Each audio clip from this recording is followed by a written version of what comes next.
Okay, so the essay that we're going to do for the Crucible is based on hysteria, which is a noun. And the definition of hysteria is a psychoneurosis marked by emotional excitability and disturbances of the psychogenic, sensory, vasomotor, and visceral functions, or the behavior exhibiting overwhelming or unimaginable fear or emotional excess.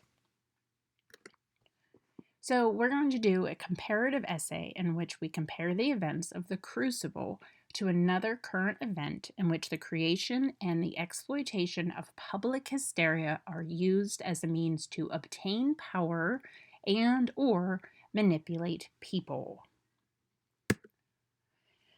So, think back to 2020, and we can think of a lot of things that were less than ideal in 2020. Some things went a little further back than that, but mainly we're talking about the things that caused people to become somewhat hysterical, and perhaps people exploited that for their own gain, politically or financially or personally. So, first, what you have to do is you'll have a thesis statement, and it is the one sentence expression of your argument. And it's going to be made up of two basic parts: the topic of your paper, what your paper is about, your idea, focus, opinion on that matter, and you include the title of the play and the author as well as your event. So, we're not going to do compare and contrast, this is just a compare. So, here's some more information about the thesis, which we're going to get into more detail later. Here's just a wonderful quote by Arthur Miller.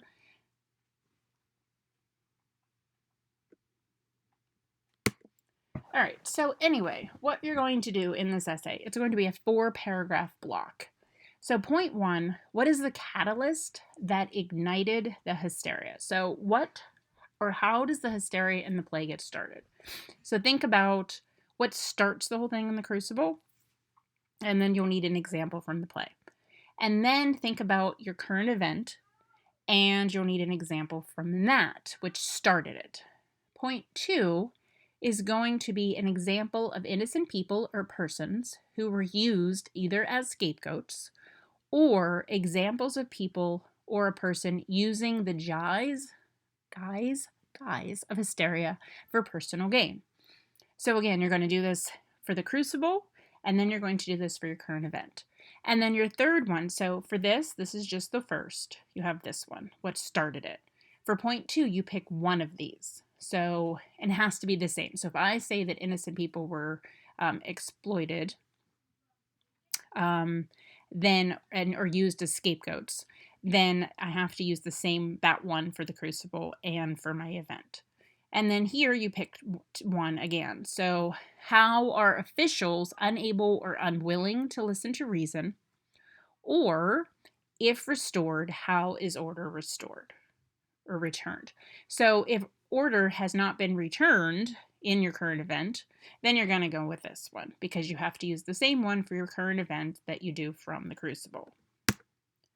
So, for example, the environment of paranoia in Salem provided the perfect catalyst to ignite the hysteria leading up to the witch trials. And then you would find an example from the Crucible. An example, if I said about a scapegoat. Abigail accuses Tituba first because Tituba is the one person below her on the ladder of power, so she makes an easy scapegoat. Then, caught up in the hysteria, the Judge Danforth is unwilling to listen to reason even after having proof of the accused being innocent.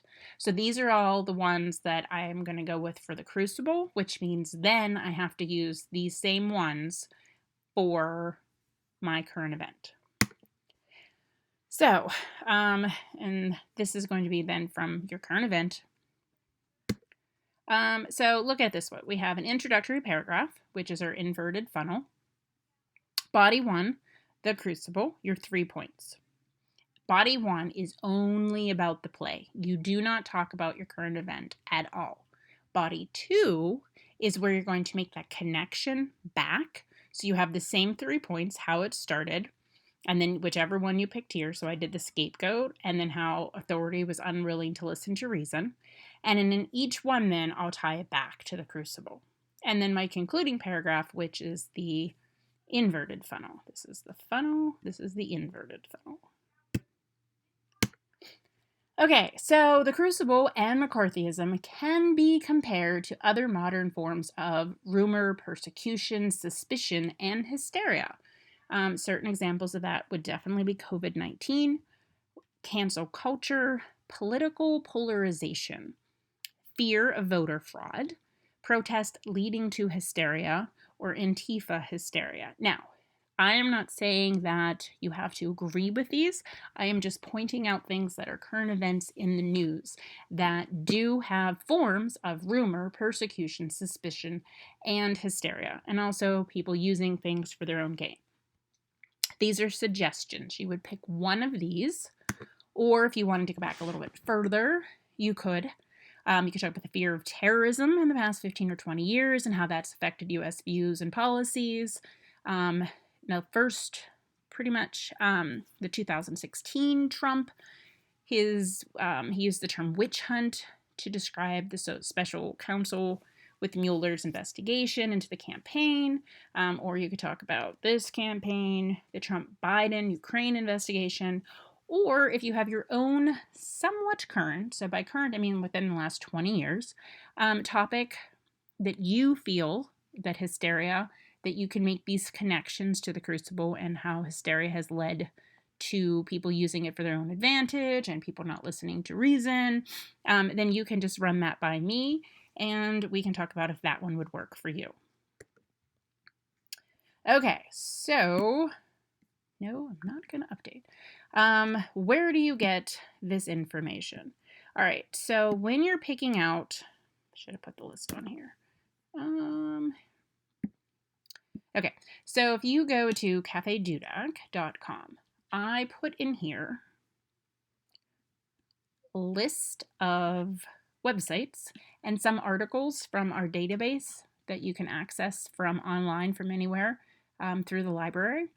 But these are articles, so we have the coronavirus as a crucible, the crucible of COVID-19, how people panicked over the pandemic, more Salem than Thanksgiving, when do we start coming out of the COVID mass hysteria, and coronavirus, who Trump supporters blame for the virus hysteria. So do you see a common theme here? Definitely.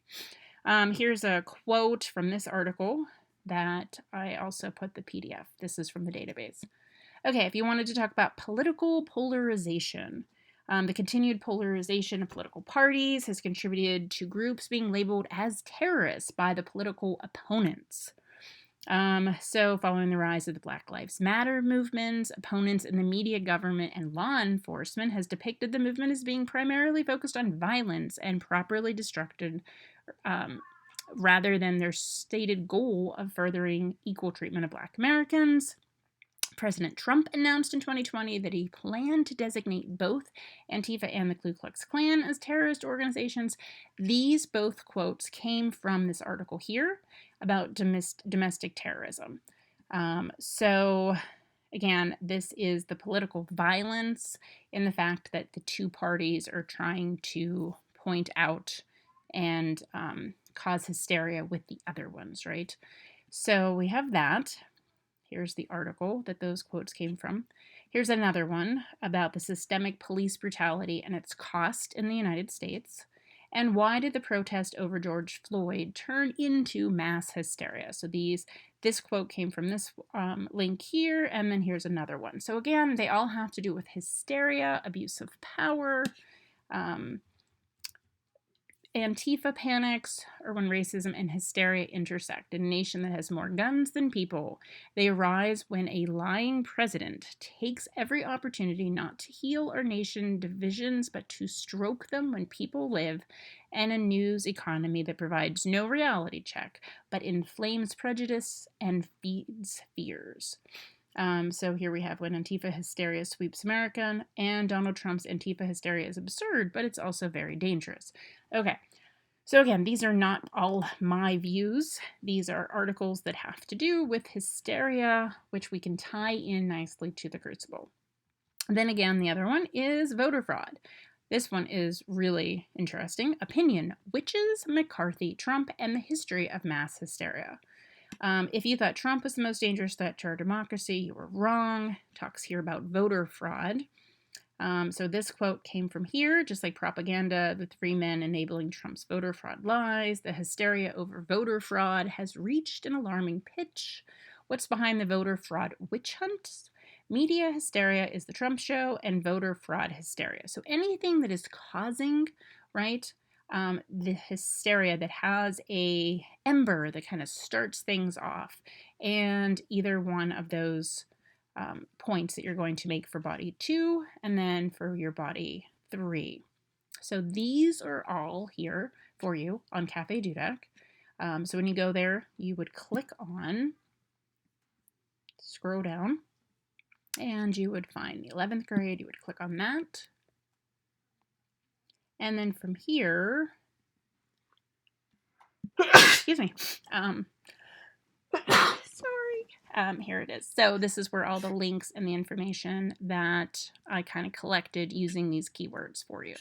And these are all reputable sites in the sense of they're all newspapers. I avoided Wikipedia. So you can use any of these, or again, you can pick one of your own. Oh, cancel culture. I think I skipped that one, didn't I? So cancel culture, which is primarily social media based, and basically you can call out somebody, correct? Without any type of evidence, or it's something to ruin somebody's reputation. Sometimes it's deserved. Sometimes it can be just a way to get back at somebody.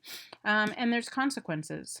So to wreak vengeance is a way of rendering some justice, however imperfect, to speak out against those existing mechanisms that don't serve us well. After all, to condemn an untrustworthy system and make a plea for a fairer one, or just the blood sport thrill of humiliating a stranger as part of a gleeful baying crowd. So again, you can see how sometimes this could be considered something that you could tie in to the Crucible.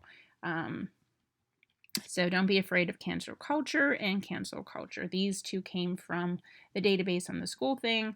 The long and tortured history of cancel culture, the Salem witch trials of the digital era, and Salem witch trials tell us how the cancel culture will end. So again, these kind of tie in very nicely to the Crucible. So those are all options that you have. So you're going to pick one example that you want to use. So if you want to use voter fraud, if you want to use COVID, if you want to use cancel culture, if you want to do something about the political polarization, and pick any of these options here, that is also would be considered one thing that you would pick.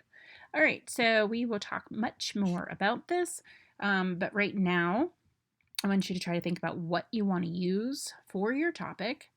And then there will be a form you'll have to fill in and let me know which of these, and I don't mean which website, but which method or point. So if I go back to here, so do you want to use COVID-19, cancel culture, political polarization, fear of voter fraud, the protest, Antifa, or perhaps one of these slightly less current ones, or a topic of your own choice.